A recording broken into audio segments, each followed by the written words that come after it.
সুপ্রভাত। আজ বুধবার সকাল 10:25 আর আজকের তারিখ হচ্ছে নভেম্বর মাসের 20 তারিখ। জার্নি টুগেদার চ্যানেলের পক্ষ থেকে আপনাদের সবাইকে আমার একটা নতুন ভিডিওতে স্বাগত। আজ আমার গন্তব্যস্থল হচ্ছে বারাসাত, আর আমি এখন রয়েছি শিয়ালদা স্টেশনে।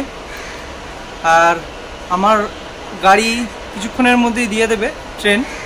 তো আজকে যাচ্ছি বারাসাতে। শিয়ালদা স্টেশনে ঢুকতেই অ্যানাউন্স হলো যে আমাদের ট্রেন দিয়ে দিয়েছে 4 নম্বর প্ল্যাটফর্মে। আজ যাচ্ছি শিয়ালদা থেকে বারাসাতের উদ্দেশ্যে। আজ আমি আপনাদের দেখাবো সনাতন ধর্মাবলম্বীদের পবিত্র স্থান ব্যাসকুণ্ডের পাশেই অবস্থিত পাহাড়ের মধ্যে যে শঙ্কর মঠ প্রতিষ্ঠিত হয়েছিল, সেই শঙ্কর মঠেরই একটা শাখা বারাসাতে রয়েছে। আর সেই বারাসাতেই আমি আপনাদের শঙ্কর মঠ ও মিশন পরিদর্শনের মাধ্যমে আপনাদের সামনে ভিডিওটা তুলে ধরার চেষ্টা করব।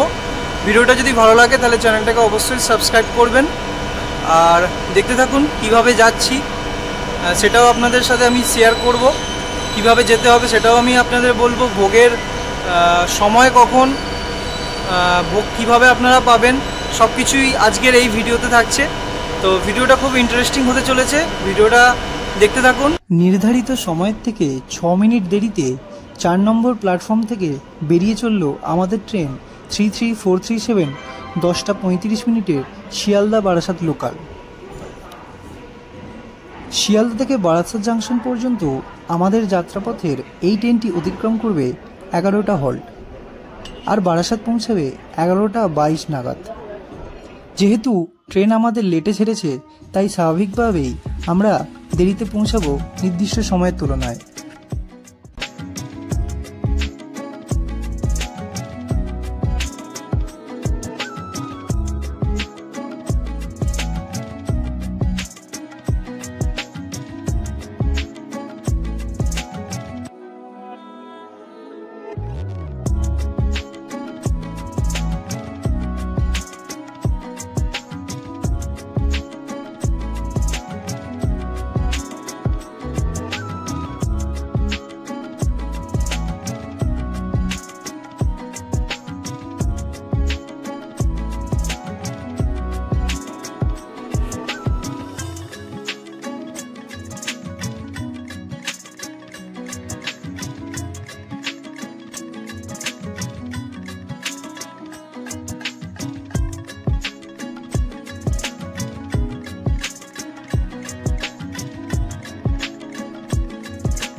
অবশেষে আমাদের ট্রেন ঢুকছে বারাসাত জাংশনে।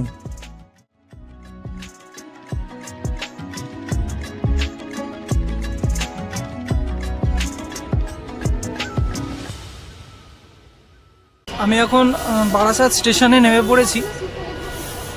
তো বারাসাত থেকে 4 নম্বর প্ল্যাটফর্মে নামার পর আমি এখন ফুটব্রিজ থেকে 1 নম্বর প্ল্যাটফর্মের দিকে যাচ্ছি।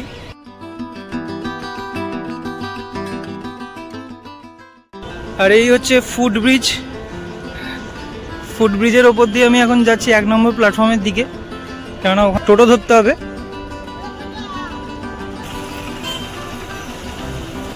তো আমি এখন 4 নম্বর প্ল্যাটফর্ম থেকে 1 নম্বর প্ল্যাটফর্মে নামছি।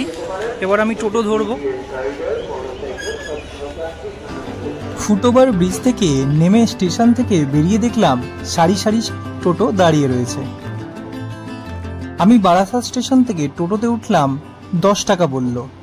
চলুন তাহলে যাওয়া যাক। আপনাদের একটু ইনফরমেশন দিয়ে রাখি, আপনারা যখন চাপাডালি মোড়ে আসবেন তখন আপনাদের হাতে দুটো রাস্তা পড়বে। বাঁ দিকের রাস্তাটা বারাসাত বাস স্ট্যান্ড তথা বনগাঁর দিকে যাচ্ছে, এবং ডান হাতের রাস্তাটা যাচ্ছে টাকি বা হাসনাবাদের দিকে। আর আপনাকে সেই ডান দিকের রাস্তাটাই ধরতে হবে। টোটো থেকে নামার পর আমাকে আবার ধরতে হলো অটো, ভাড়া 10 টাকা। অটোদাদাকে কাজীপাড়া শঙ্কর মঠ বলতেই বুঝে গেলেন।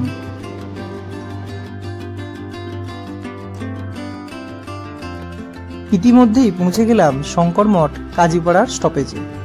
একটু তাকাতেই চোখের সামনে ভেসে উঠল মঠের বিশাল তোরণ।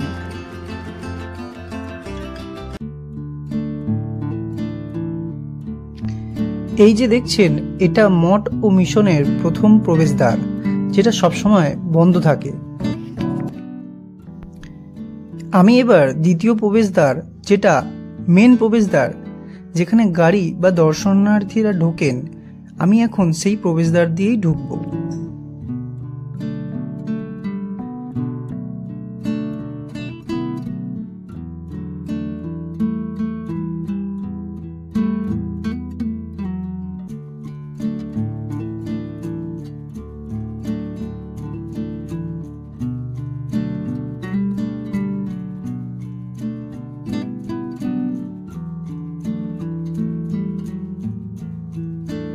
মঠের ভিতরে ঢুকতেই চোখে পড়ল স্বামী জ্যোতিষানন্দ আই ফাউন্ডেশন।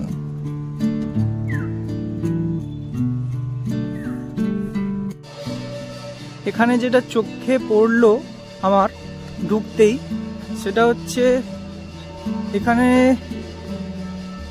গরিব মানুষদের জন্য একটা ট্রাস্ট। এই ট্রাস্ট নাম হচ্ছে Jyotishananda eye foundation and community development centre. এখানে বিনামূল্যে অনেক দুস্থ রোগীদের, গরিব মানুষদের জন্য চোখের অপারেশন করা হয়, চোখের চিকিৎসা করা হয়। আমি এবার দাঁড়িয়ে রয়েছি মূল মন্দিরের একদম প্রবেশদ্বারের কাছে। এই মন্দিরটি 7ই ডিসেম্বর 2008 সালে তৎকালীন বিদেশমন্ত্রী শ্রী প্রণব মুখার্জি উদ্বোধন করেছিলেন। এই উদ্বোধনী অনুষ্ঠানে শঙ্কর মঠ ও মিশনের অধ্যক্ষ শ্রীমৎ স্বামী তপনানন্দ মহারাজও উপস্থিত ছিলেন।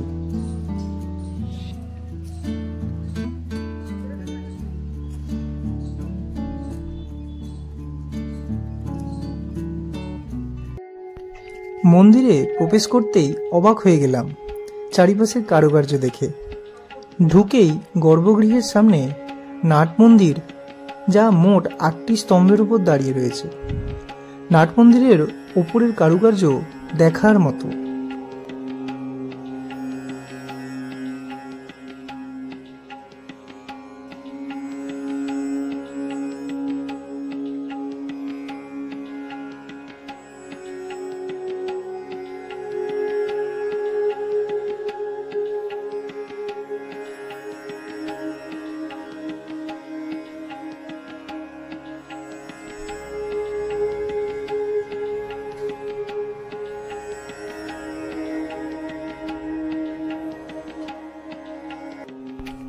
এই নাট মন্দিরের একটু সামনে এগোতেই দেখতে পেলাম ঠিক ডান দিকে একটি কাঠের কারুকার্য করা সিংহাসনে এই মন্দিরের প্রতিষ্ঠাতা যোগাচার্য পরমহংস শ্রীমৎ স্বামী জ্যোতিষানন্দ গিরি মহারাজের ছবি স্থাপিত রয়েছে।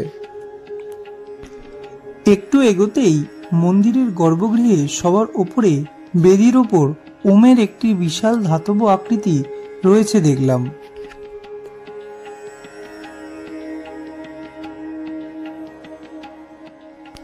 ধাতব আকৃতির পাশেই রয়েছে শিবলিঙ্গ এবং তার পাশে রয়েছে নন্দী মহারাজ ও ত্রিশূল। কি অপরূপ সুন্দর লাগছে দেখতে।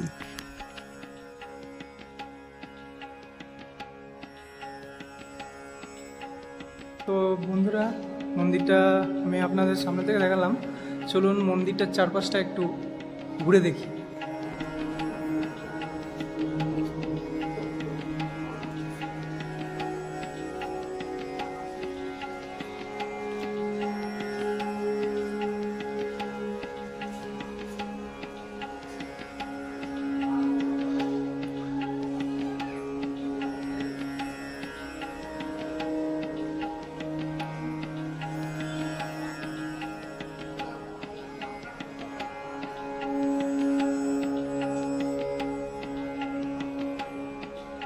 খুব সুন্দর একটা পরিবেশ।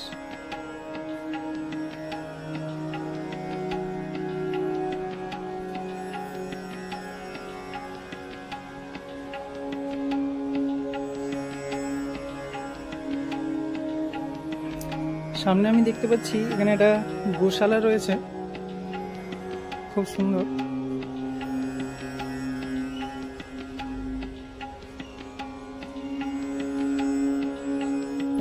রকমের ফুল গাছ এখানে বসানো, তার সাথে সাথে ওই পাশটা আমি দেখতে পাচ্ছি ওইদিকে একটা বাগান মতো করা রয়েছে, যেখানে বিভিন্ন রকমারি চারা গাছ বসানো রয়েছে, খুব সুন্দর। তো বন্ধুরা, আপনারা যখন এখানে আসবেন আপনারা নিজেরাই বুঝতে পারবেন যে কি শান্তি রয়েছে আর কি নিস্তব্ধ নিরিবিলি একটা পরিবেশের মধ্যে খুব সুন্দর আপনার একটা দিন কাটবে।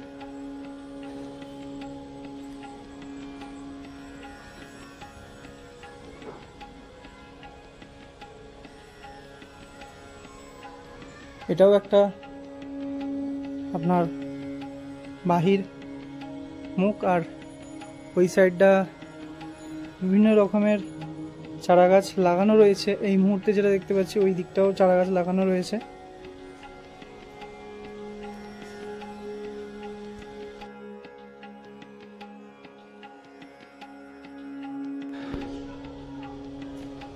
এই দেখো সেই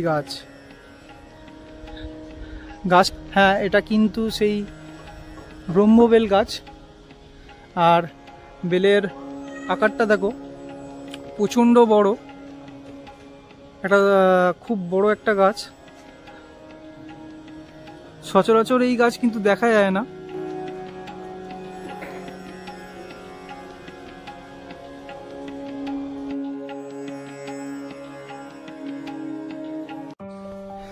এরপর বন্ধুরা আমি আপনাদের নিয়ে যাব শ্রী শ্রী পরম জ্যোতিষরানন্দ যোগী মহারাজের যে দেহ রয়েছে, যেখানে সমাধি করে রাখা হয়েছে সেই জায়গায়। আর এটা ঠিক আপনার ঢুকে বাঁদিকের যে রাস্তা তার পাশেই রয়েছে। চলুন আমরা এবার এই মন্দিরের গর্ভগৃহে নিচে যোগাচার্য পরমহংস শ্রীমৎ স্বামী জ্যোতিষরানন্দ গিরি মহারাজের সমাধিস্থল দর্শন করে আসি। শ্রীমৎ শ্রী স্বরূপানন্দ গিরি মহারাজ 1921 সালে সনাতন ধর্মাবলম্বীদের তীর্থস্থান শীতকুণ্ডে চন্দনাধাম সংলগ্ন ব্যাসকুণ্ডের পাশে পাহাড় চূড়ায় শঙ্কর মঠ প্রতিষ্ঠিত করেন। তার শিষ্য শ্রীমৎ স্বামী জ্যোতিষরানন্দ গিরি মহারাজ শঙ্কর মঠের সাথে মিশন সংযুক্ত করে শঙ্কর মঠ ও মিশনকে পৃথিবীব্যাপী বিকশিত করে তোলেন। আমরা এবার এসে গেছি শঙ্কর মঠের চতুর্থ আচার্য শ্রীমৎ স্বামী জ্যোতিষরানন্দ গিরি মহারাজের সমাধিস্থলে। স্বামী জ্যোতিষরানন্দ মহারাজ 100 বছর পূর্বে তখনকার অবিভক্ত বাংলার আধ্যাত্মিক পুণ্যভূমি চট্টরাজ শিবেশ্বরের উপজেলার রাজাপুর গ্রামে 1315 বঙ্গাব্দে 5ই অগ্রহায়ণ জন্মগ্রহণ করেন। বাল্যকাল থেকে তার মধ্যে মানব সেবার লক্ষণ ও ধর্মের প্রতি অনুরাগ প্রকাশ পায়।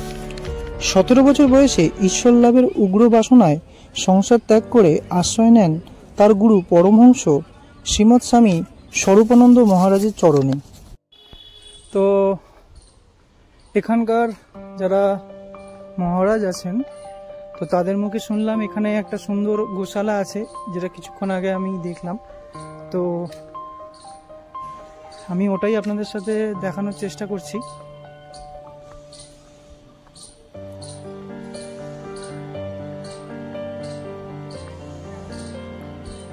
খুব সুন্দর, চারিদিকে সবুজে বিভিন্ন রকমের ফুল গাছ, রকমারি ফুল গাছ লাগানো রয়েছে।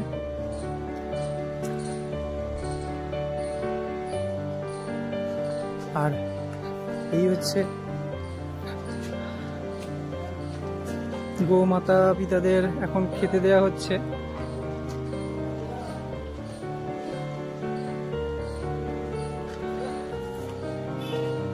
ওখানে যোগী মহারাজ ওনাদের খেতে দিচ্ছেন। খুব সুন্দর, নিট অ্যান্ড ক্লিন, পরিষ্কার পরিচ্ছন্ন। আর এখানে খড়ও রয়েছে অনেকটা।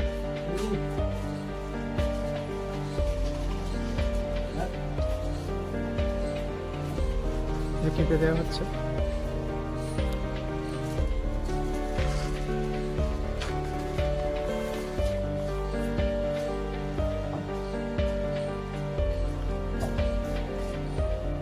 তো এখন আমরা রয়েছি শঙ্কর মঠের যে প্রসাদ কক্ষ যে স্থান, যেখান থেকে কিছুক্ষণ পরে 1টার সময় করে প্রসাদ দেওয়া হয় বা ভোগ দেওয়া হয়।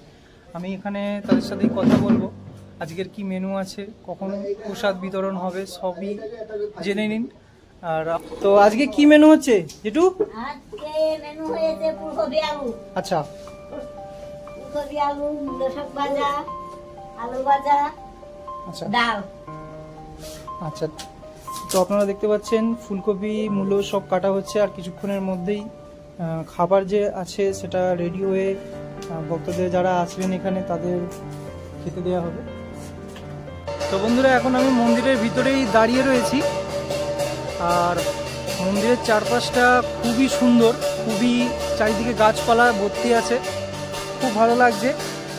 সকালবেলা বেরিয়ে একটু দেরি হয়ে গেছে, কারণ বেলাও হয়েছে, সেই জন্য এই মঠ থেকে 50 টাকার বিনিময়ে আমি যে ঠাকুরের যে ভোগ হয় সেটা আমি খাবো, সেই কারণে আমি 50 টাকার বিনিময়ে এই টিকিট সংগ্রহ করে নিয়েছি। আপনারাও যখন আসবেন অবশ্যই এই মঠের যে ভোগ আছে সেটাকে নেওয়ার চেষ্টা করবেন। তো 1টার মধ্যে ভোগ দেওয়া শুরু হয়ে যাবে, তো এখন অপেক্ষা, ততক্ষণ আমি চারপাশটা ঘুরে দেখব। 1:10 বাজতেই ঢং ঢং করে ঘন্টা বাজার পর বসে পড়লাম। প্রথমে দেয়া হলো অন্ন, এরপর আমাকে দেয়া হলো শাক ভাজা, আসলো ডাল, এরপর আসলো ফুলকপি আলুর তরকারি। স্বাদটা ছিল অসাধারণ। আমাদের এই বারাসাত মোড়, এইটা আপনি যেখানে বসে আমাদের এই ভিডিওটা করছেন বা সাক্ষাৎকারটা নিচ্ছেন, এটা প্রতিষ্ঠিত হয়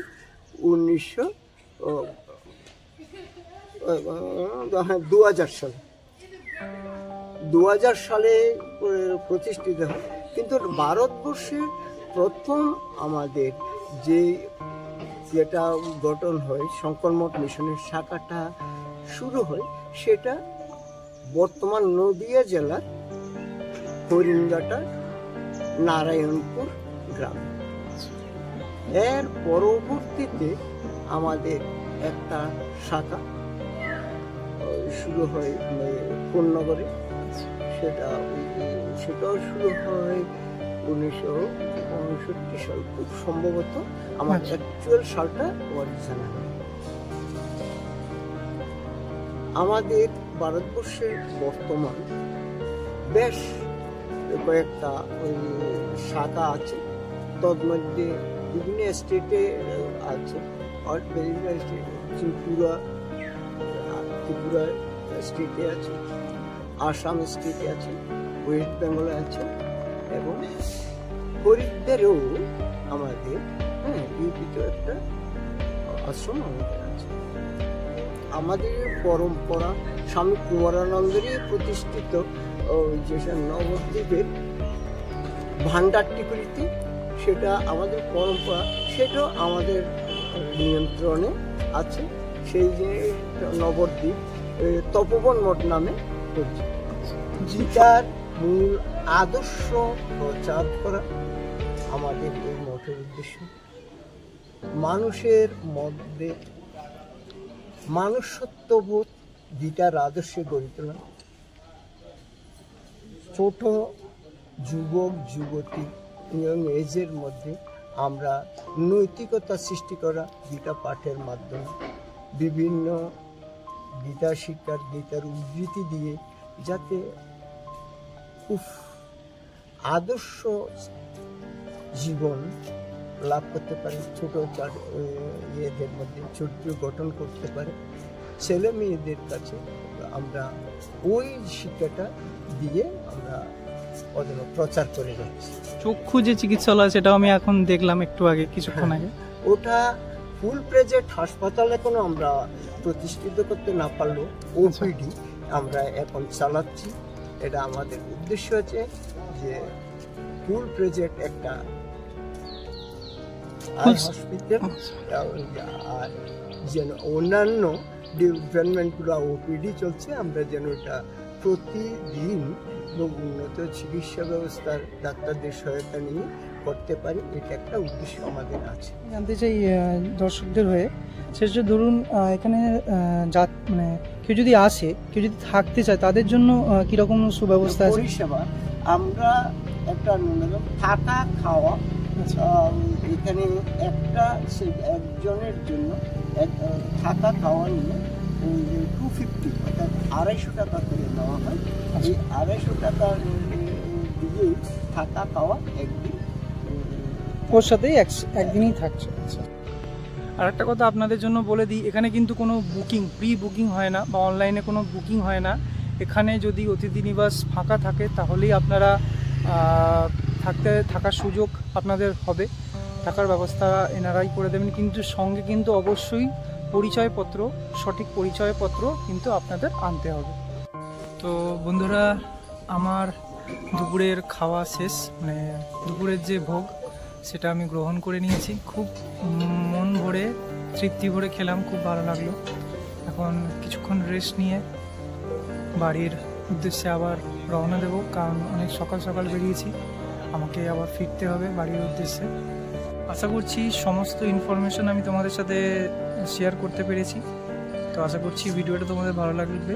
আর ভিডিওটা ভালো লাগলে তোমরা জানোই তোমাদের কি করতে হবে, চ্যানেলটাকে সাবস্ক্রাইব করতে হবে আর পাশে থাকা বেল আইকনটাকে প্রেস করে দিতে হবে, যাতে তোমাদের সমস্ত ভিডিওর নোটিফিকেশান তোমাদের কাছে চলে যায়।